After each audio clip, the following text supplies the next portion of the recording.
उजनीच्या पाणलोट क्षेत्रात सापडला दुर्मिळ जिताडा। तालुका इंदापूर येथील उजनी धरणाच्या पाणलोट क्षेत्रात मासेमारी करणाऱ्या युवराज नगरे यांच्या जाळ्यात तब्बल 6.5 किलो वजनाचा जिताडा मासा अडकला। या दुर्मिळ आणि मोठ्या आकाराच्या माशाची सध्या परिसरात जोरदार चर्चा सुरू आहे।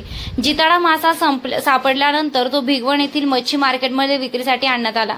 बाजारात या माशाला चांगली मागणी मिळाली होती। तो प्रति किलो 595 रुपये या दराने विकला जातो। या माशाच्या विक्रीतून सुमारे 3,868 रुपये नगरे यांना मिळाले। उजनी धरणात विविध प्रकारचे मासे आढळत असले तरी अशा वजनाचा जिताडा मासा क्वचितच मिळतो। पाणलोट क्षेत्रात सापडलेला जिताडा मासा दाखवताना मच्छीमार असल्याचं अनुभवी मच्छीमारांनी सांगितलंय। युवराज नगरे यांनी सांगितलं की नियमित मासेमारी करत असताना हा मासा जाळ्यात अडकला।